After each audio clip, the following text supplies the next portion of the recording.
My name is Len Khodorkovsky.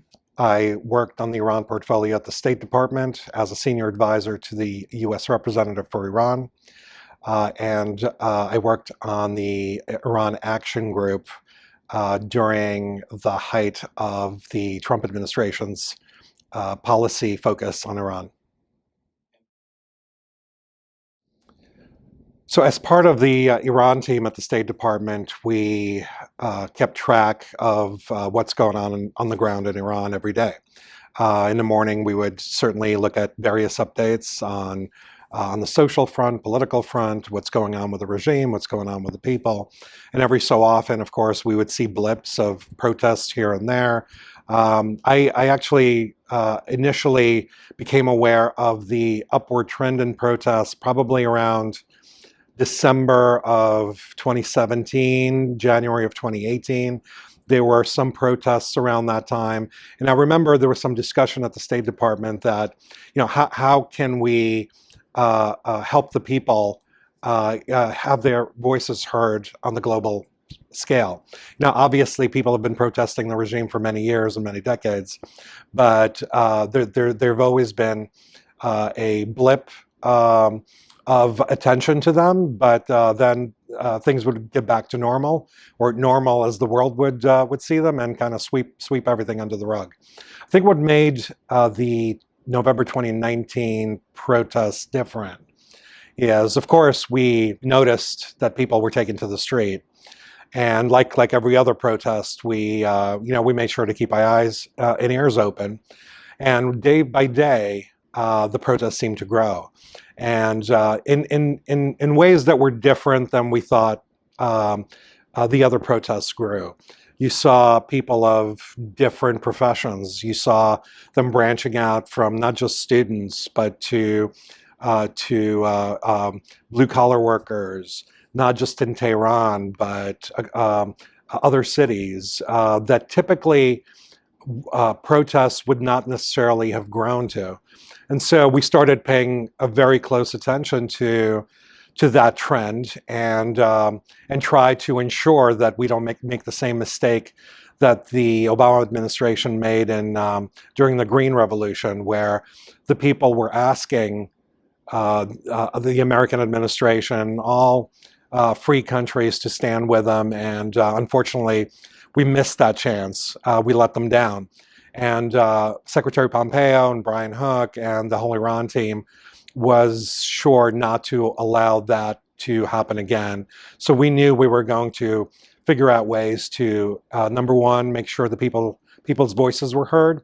Number two, to do whatever we could to help the people push back on clear violations of their human rights and clear frustration that they were having.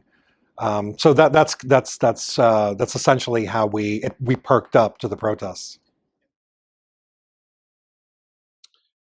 Well, one of the things we in the Trump administrations were certain of is that we're not going to let another green revolution moment go by.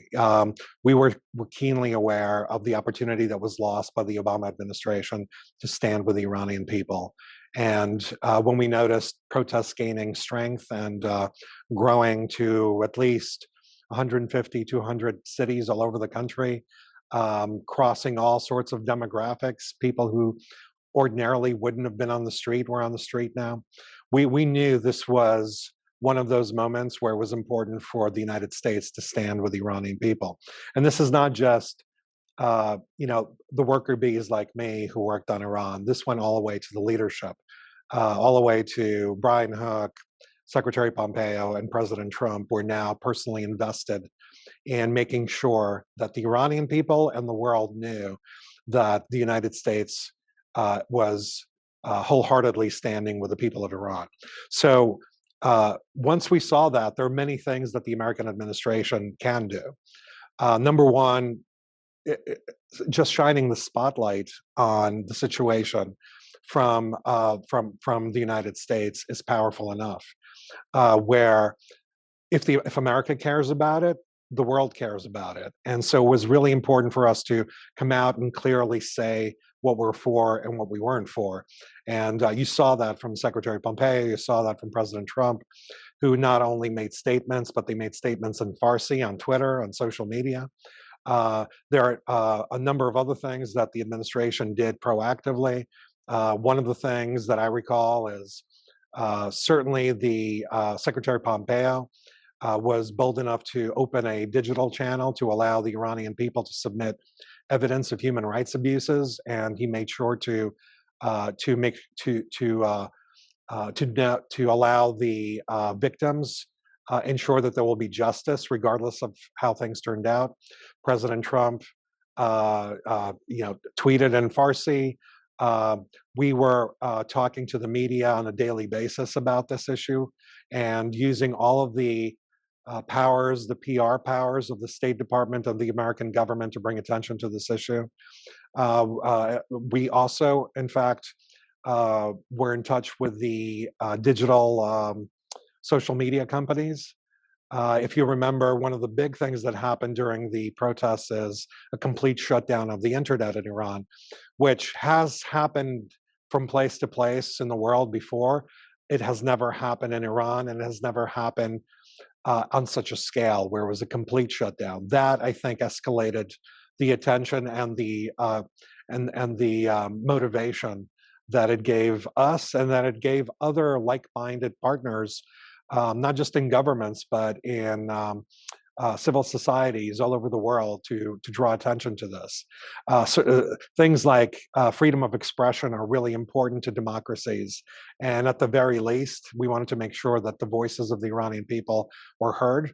And of course, point out the hypocrisy of allowing regime officials, starting with Ayatollah Khamenei, to be able to use Twitter, Facebook, Instagram to post propaganda, and while forbidding the Iranian people to do the same.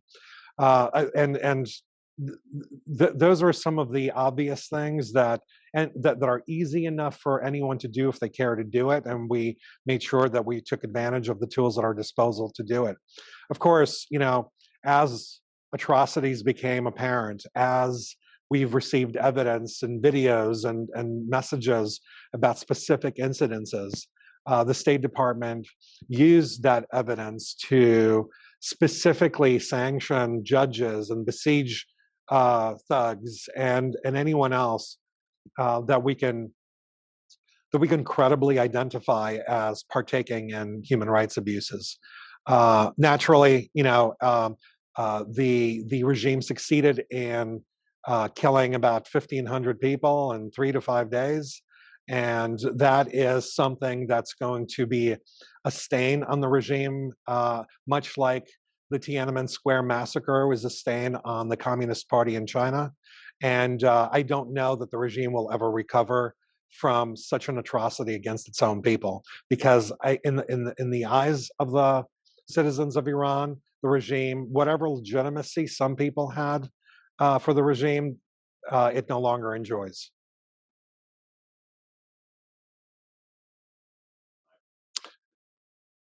I think seeing images of people being killed in real time is really powerful and searing and disconcerting. It's surreal in many ways.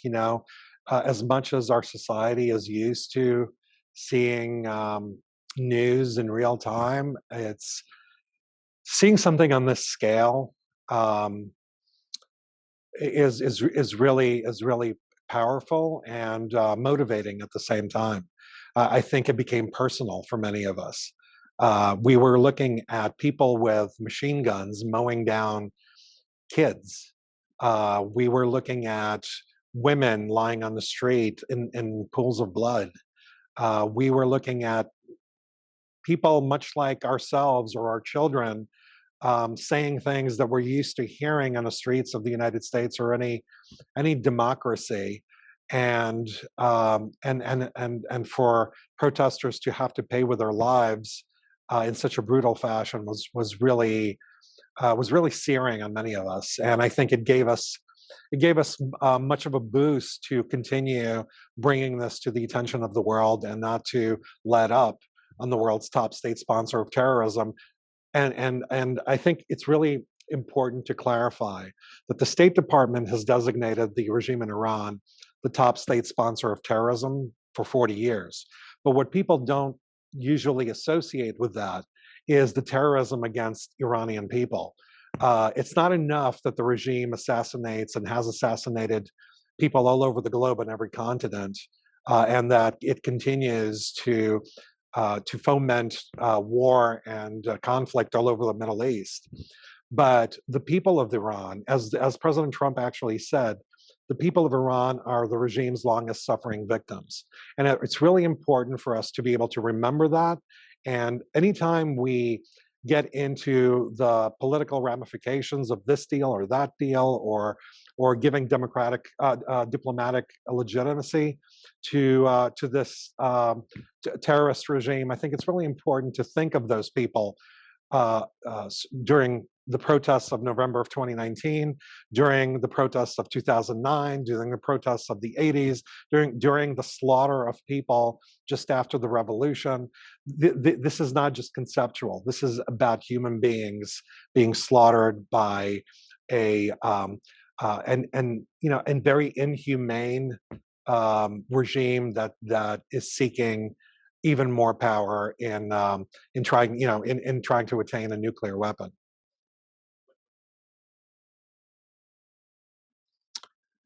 Uh, the United States of America is a very unique place in the world. From a personal perspective, I came to the United States as a refugee from the Soviet Union, so I certainly was able to see what totalitarianism looks like, what it smells like, what it feels like, and I could, even though I couldn't place myself in the shoes of the Iranian people, I could certainly empathize with what they were going through. I know what my parents were going through. I know what my grandparents went through. So, it wasn't as much of a stretch for me to try and understand why it's important. But from the position of the United States of America as the beacon of freedom, as the probably the most important place in the world that is looked to preserve the idea of freedom, where human beings, individuals, can live the way they want to live, that they can pursue their dreams without the big state dictating how they should live and what they should eat and what they should believe in or not believe in. I know because I grew up in a place where I remember how my parents thought of America, how they talked about America, and how people elsewhere in the world think about America. And one of the things that makes America the most powerful country in the world is not just our military might or financial strength, it's the strength of our values. And if the United States of America does not stand by its core values of upholding freedom and respect for human dignity, then who else will? And this, I think, much to many dictators' dismay, is why they hate the United States, because the power of that idea is bigger than any one person or any one government. And when you have an opportunity, when you are a part of that United States government that is the caretaker of that original idea of preserving life, liberty, and the pursuit of happiness, it's critical that that idea is preserved and shared with people who are seeking the same thing. It's important for Iranian people who are fighting for their own dignity and freedom. It's important for Cubans, Venezuelans, or anyone else out there who is seeking just human dignity and to live with respect that they deserve. And so it's natural for them to look to the United States for reinforcement, and it's our duty to stand by those ideals and make sure that people know that we're standing with them.